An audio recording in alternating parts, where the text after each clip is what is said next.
विश्वानि देव सवितर्दुरितानि परासुव यद्भद्रं तन्न आसुव। ओम शांति शांति शांति। ओम श्री परमात्मने नमः। ओम श्री गुरुभ्यो नमः। ओम सर्वेभ्यो नमः। ओम।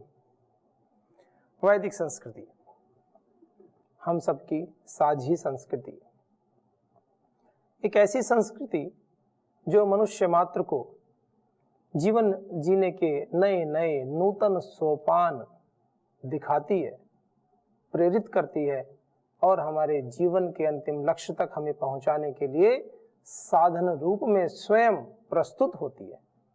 तो इसी संस्कृति के अंतर्गत हम अध्ययन कर रहे हैं ईश्वर स्तुति, प्रार्थना और उपासना के मंत्रों का।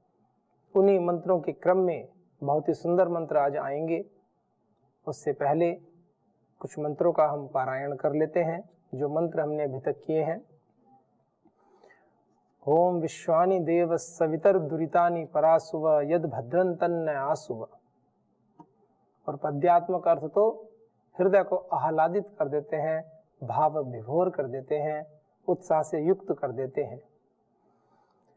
तू सर्वेश सकल सुखदाता, शुद्ध स्वरूप विधाता है। उसके कष्ट नष्ट हो जाते, शरण तेरी जो आता है। सारे दुर्गुण दुर्व्यसनों से हमको नाथ बचा लीजिए। मंगल में गुण कर्म पदार्थ, प्रेम सिंधु हमको दीजिए। ओम हिरण्यगर्भः समवर्तताग्रे, भूतस्य जातः पतिरेक आसीत्। सदाधार पृथिवीन्द्यामुते मां, कस्मै देवाय हविषा विधेम। तू ही स्वयं प्रकाश सुचेतन, सुख स्वरूप दुख त्राता है। सूर्य चंद्र लोकादिक को तू रचता और टिकाता है। पहले था अब भी तू ही है, घट घट में व्यापक स्वामी। योग भक्ति तप द्वारा तुमको पावे हम अंतर्यामी। ओम य आत्मदा बलदा यस्य विश्व उपासते, प्रशिशं यस्य देवाः। यस्य छायामृतं यस्य मृत्युः, कस्मै देवाय हविषा विधेम। तू ही आत्मज्ञान बलदाता, सुयश विज्ञ जन गाते हैं। तेरी चरण शरण में आकर भवसागर तर जाते हैं। तुझको ही जपना जीवन है, मरण तुझे विसराने में। मेरी सारी शक्ति लगे प्रभु, तुझसे लगन लगाने में। ओम यः प्राणतो निमिषतो महत्त्वैक इद्राजा जगतो बभूव। य ईशे अस्य द्विपदश्चतुष्पदः, कस्मै देवाय हविषा विधेम। तूने अपनी अनुपम माया से जग ज्योति चमकाई है। मनुज और पशुओं को रचकर निज महिमा प्रकटाई है। अपने ही सिंहासन पर श्रद्धा से तुझे बिठाते हैं। भक्ति भाव से भेंटें लेकर शरण तेरी हम आते हैं। ओम ये न द्यौरुग्रा पृथिवी च दृढ़ा, ये न स्वैस्तभितं ये न नाकः। यो अंतरिक्षे रजसो विमानः, कस्मै देवाय हविषा विधेम। तारे रविचंद्रादिक रचकर निज प्रकाश चमकाया है। धरणी को धारण कर तूने कौशल अलख लखाया है, जगाया है। तू ही विश्व विधाता पोषक, तेरा ही हम ध्यान धरें। शुद्ध भाव से भगवन तेरे भजनामृत का पान करें। ओम प्रजापतेन त्वदेतान्यन्यो विश्वा जातानि परिता बभूव। यत्कामास्ते जुहुमस्तन्नो अस्तु वयं स्याम पतयोरयीणाम्। तुझसे बड़ा न कोई जग में, सब में तू ही समाया है। जड़ चेतन सब तेरी रचना, तुझ में आश्रय पाया है। हे सर्वोपरि विभो विश्व का, तूने साज सजाया है, धन दौलत भरपूर दीजिए, यही भक्त को भाया है। और एक सुंदर मंत्र है, ओम सनो बंधुर्जनिता सविधाता धामानि वेद भुवनानि विश्वा, यत्र देवामृतमानशानास्तृतीये धामन्न ध्यैर्यन्त। आज का मंत्र, सनो बंधुर्जनिता सविधाता, वह परमात्मा कैसा है, वह जगदीश्वर कैसा है। तो इसी के विषय में भिन्न भिन्न शब्दों से, भिन्न भिन्न मंत्रों में अनेक प्रकार से उसका वर्णन किया गया है। सैनो बंधुर, वह कैसा है, न है हमारा, हर्षित से न को न हो जाता है। स वह विसर्ग नहीं है, स है। एतत् तदो सुलोपकोरणे समास से हलिक सूत्र है, हल परे हो तो सु का लोप हो जाता है। तो कहा स नो, वह कैसा है, हम अस्माकम, वह हमारा कैसा है, बंधु। परमात्मा हमारा भाई है, बंधु है।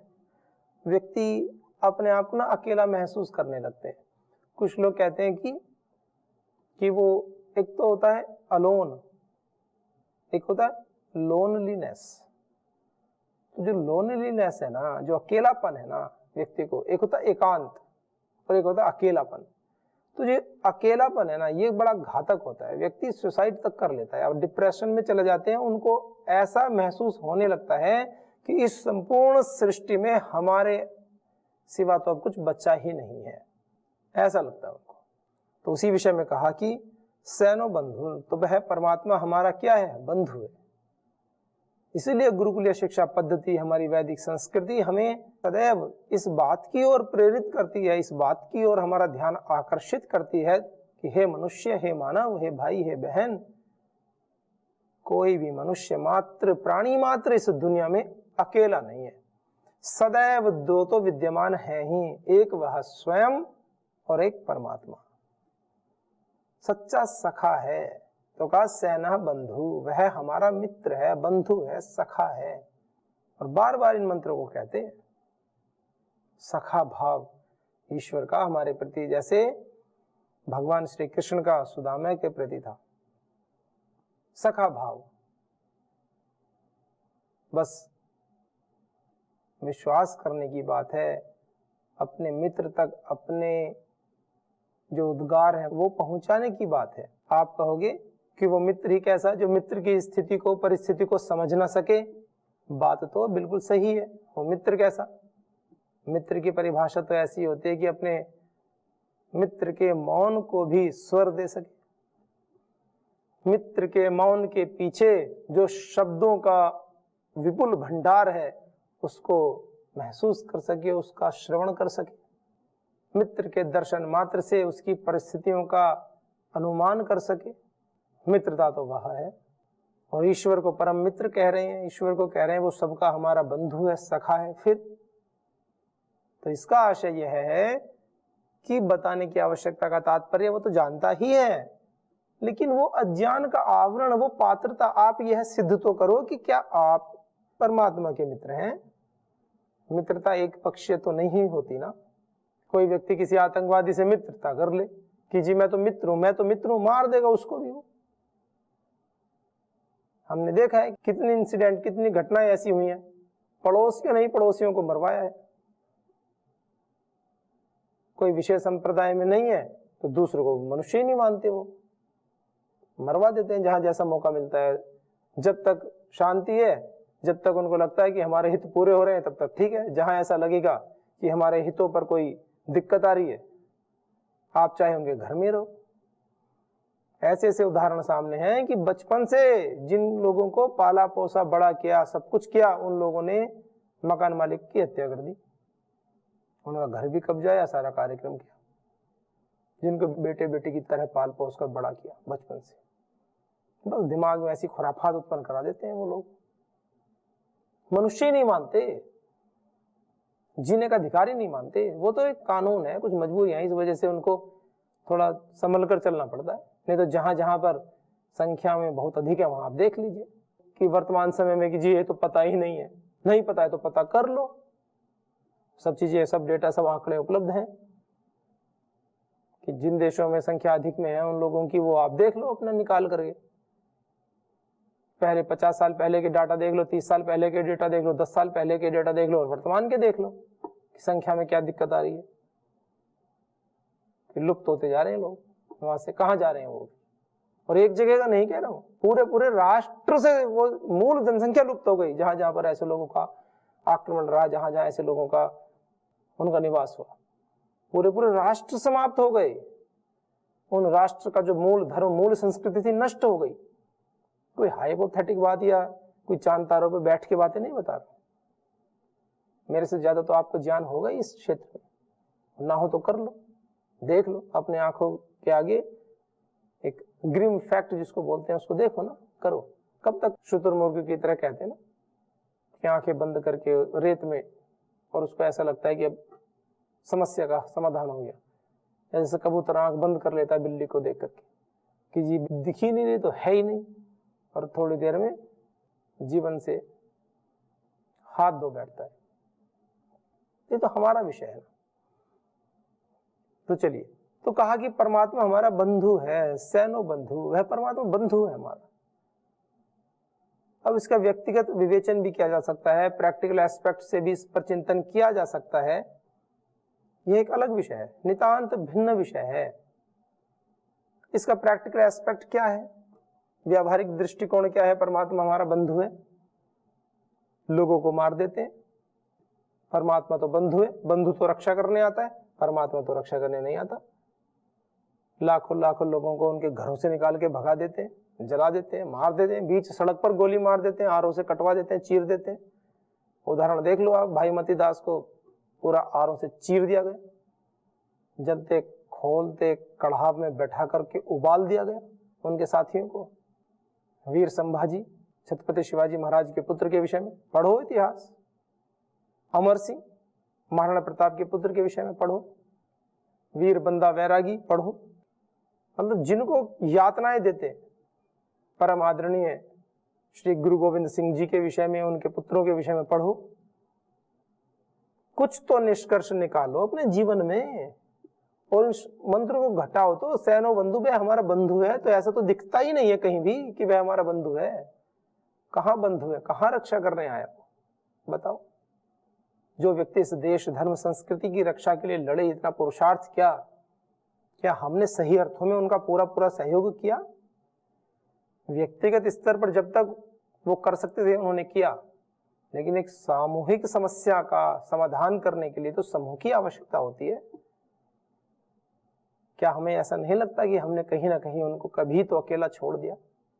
जहां आवश्यकता थी हमें मुकाबला करने की, डटकर खड़ा होने की, अपने राष्ट्र देश धर्म संस्कृति की रक्षा के लिए आगे आने की, कहीं ना कहीं तो हमने अपने क्षुद्र स्वार्थों की पूर्ति के लिए हमने क्विट किया, पीछे हटे। तो उसका परिणाम उन लोगों को भुगतना पड़ा जो हमारी रक्षा के लिए आगे चले। फिर भी कहा सैनो बंधु, वह परमात्मा हमारा बंधु है, वह हमारा रक्षक है। क्यों कहा? वो इसलिए कहा कि आप भी तो एक कदम आगे बढ़ाओ, आप भी तो आगे चलो, आप थोड़ा सा आगे चलो तो। सैनो बंधु, वह हमारा मित्र है, बंधु है। साधक एकांत में, जंगल के बीच में छोटी सी कुटिया बनाकर बैठता है और आनंद मग्न रहता है। किसके दम पर रहता है? अपने बंधु के, उस परमपिता परमात्मा के, उसके बल के ऊपर उसको विश्वास है। क्यों? पूर्व मंत्रों में हमने पढ़ा है कि वह बलदा, बल का देने वाला है, आत्मदा, आत्म ज्ञान का देने वाला है। तो वह बल देता है, और ये बल ही तो था जो इतनी भीषण यातनाएं भी उन लोगों ने सही और अपने मार्ग से, अपने संकल्प को टूटने नहीं दिया, अपने मार्ग से विचलित नहीं हुए। हमारे सभी शहीदों ने इतने महान कष्टों को सहा और अपने संकल्प में कभी भी विकल्प नहीं आने दिया। आज तो ऐसी स्थिति, हमसे क्या मांगा जाता है? 5 साल में व्यक्ति वोट डालने भी नहीं जाता और पूरा जीवन कोसता रहेगा सरकारों को। जो नहीं जाते उन्हीं के लिए है, जो जाते हैं उनके लिए तो कोई बात ही नहीं, वो तो अच्छा कार्य कर ही रहे।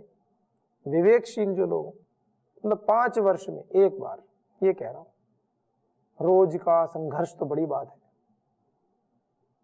वर्तमान समय में यदि देखा जाए, थोड़ी सी भी बुद्धि का प्रयोग कर लिया जाए, और आप थोड़ा सा यह भी चिंतन कर लें कि वर्तमान समय में हमसे कोई हमारा बलिदान थोड़ी मांग रहा है। वर्तमान समय में तो इतना भी कर लिया जाए ना कि 5 वर्ष में एक बार जाकर के जो भी कानून की दृष्टि से, हमारी संस्कृति की दृष्टि से, हमारे जो भी कार्यक्रम है उस दृष्टि से जो लोग अच्छा कार्य कर रहे हैं, स्थायी कार्य कर रहे हैं, अपने राग द्वेष को दूर हटा करके, व्यक्तिगत लाभों को दूर हटा करके, राष्ट्रीय परिप्रेक्ष्य में अगर देख लें, सोच लें, और 5 वर्ष में एक बार वोट ही कर लो, अपना राष्ट्र धर्म निभा लो, इतना मांगते हैं वर्तमान में। तो वो इससे ज्यादा अपेक्षा भी नहीं करते वो लोग, तो भी राष्ट्र में कल्याण के कार्य होते हैं, हो जाएंगे, हो रहे हैं वर्तमान में जो भी। हम देखें तो हम कहाँ खड़े हैं, सानो बंधु, वो बंधु तो है, सब करने को तैयार तो है, हम क्या कर रहे हैं? जब हमारे सर पे आके पड़ जाती है बिल्कुल, तब बंधु याद आता है, हाय मैं मरा। वो याद थोड़ी आ रहा है, वो तो मजबूरी है, वो याद नहीं आ रहा है। निष्कारण याद आना, ये है बंधु की परिभाषा।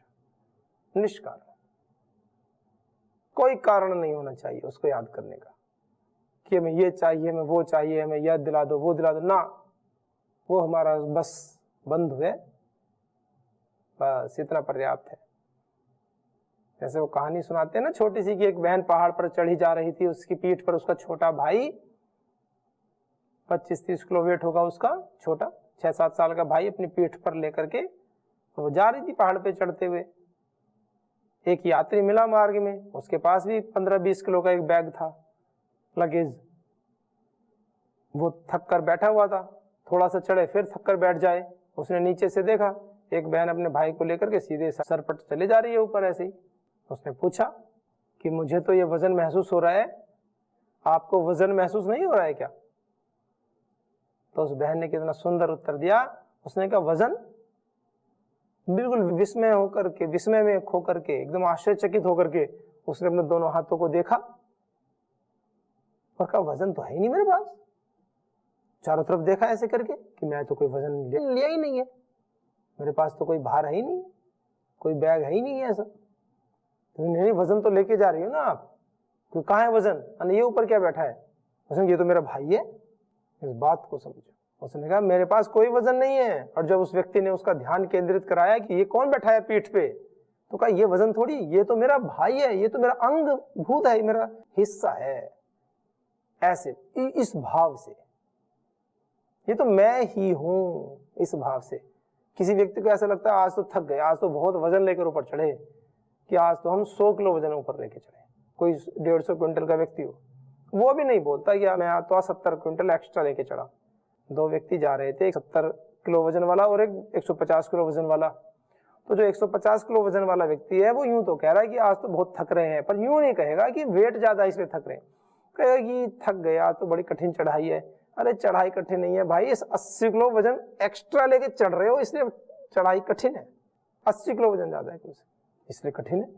लेकिन उसको भी नहीं लगता कि मेरे पास मैंने अलग से वजन लिया हुआ है, उस अतिरिक्त भार को तो वो अपना हिस्सा मानता है ना। यहां समस्या।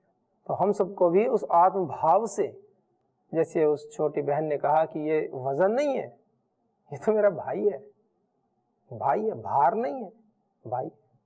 ऐसे ही हमें जो ईश्वर है, हमारा बंधु है, वो सखा है, उसको याद करने के लिए कोई कारण की आवश्यकता नहीं है कि ऐसी परिस्थिति आई कि अब कुछ करना शेष ही नहीं है तो चले भगवान जी के पास। वो तो सौदेबाजी होती है। तो ठीक है, भक्त हैं आप, अच्छे से भगवान की सेवा करते हैं, पूजा पाठ करते हैं, अपना दर्द किसको बोले, भगवान के सामने प्रस्तुत कर दो, निवेदन कर दो, अपेक्षा रहित भाव से कि चलो बता दो अपने मित्र को, उसकी इच्छा है मदद करे तो कर दे, बड़े ऊंचे भाव की बात है। नहीं तो व्यक्ति क्या करते हैं, मदद तो छोड़ो, ऐसा होता है कि जैसे किसी के घर परिवार में शादी हो जाए, शादियों में गिफ्ट दे देते हैं, किसी ने किसी को साड़ी दे दी, किसी ने किसी को कुछ कटी वस्त्र तो याद शायद नहीं देते होंगे, साउथ वगैरह में तो देते होंगे, कटी वस्त्र दे दिए, वहां पहनते हैं ना। और जो भी देने के सामान होते होंगे दे देंगे, कुकर, प्रेशर कुकर, पता नहीं क्या क्या देते हैं। वो एक बार तो एक बहन जी बता रही थी कि मतलब घर परिवार के सारे सामान देते हैं, मशीन दे देंगे, वो कोई दाल सब्जी वाली, काटने वाली, पीसने वाली, मतलब कोई ऐसा सामान नहीं छोड़ते जो ना दे। ऐसा है जैसे किसी कंगाल आदमी के घर में शादी कर दी हो, ऐसा एक विचित्र सी परंपरा चला रखी है कि जैसे कोई किसी भूखे नंगे व्यक्ति के घर में कोई जा रहे हो कि हाँ भाई सब कुछ तो यही ला रही है। अरे भाई शादी विवाह का बंधन इतना पवित्र बंधन है, ये क्या होता है?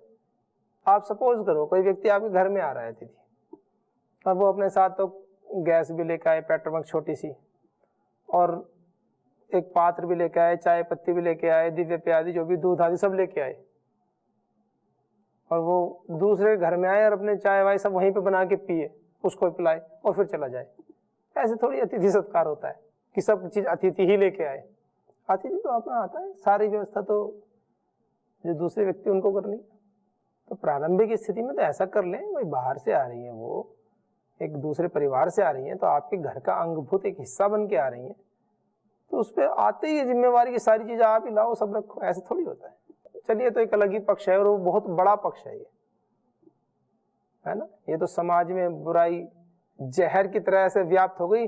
और पता है कुछ लोगों ने क्या सिद्धांत बना लिए, कुछ ऐसे कहते हैं उसमें, नहीं नहीं हम ये दहेज आदि हम नहीं लेते, ये तो भेंट स्वरूप कोई दे।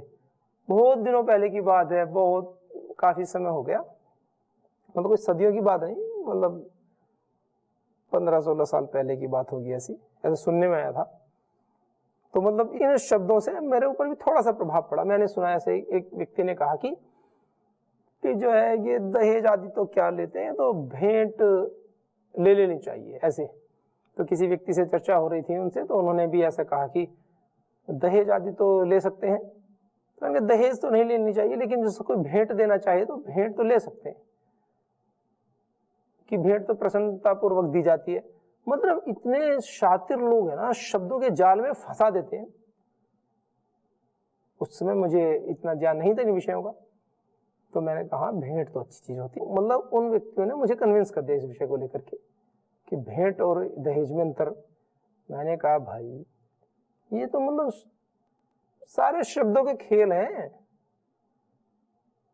क्या मतलब इन बातों का कि भेंट हो कि दहेज हो, ये एक ही चीज है।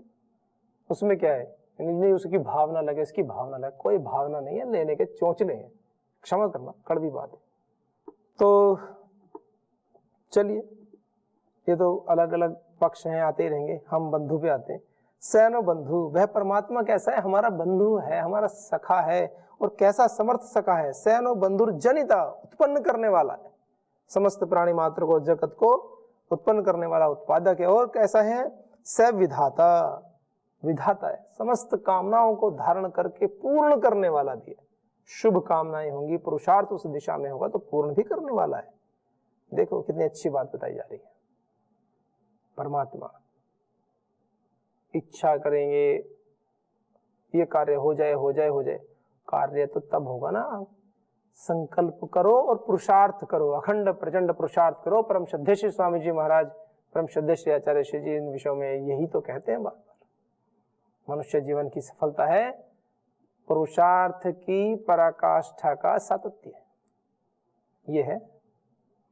तो आइए हम सभी अपने जीवन में पुरुषार्थ को घटित करें, और इस वेद मंत्र को अगले अंक में हम लेंगे।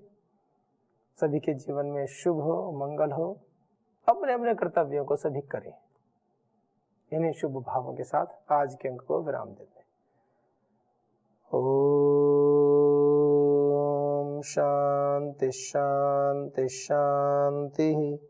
ओम श्री परम ऋषिभ्यो नमः। ओम श्री गुरुभ्यो नमः। ओम सर्वेभ्यो नमः। ओम।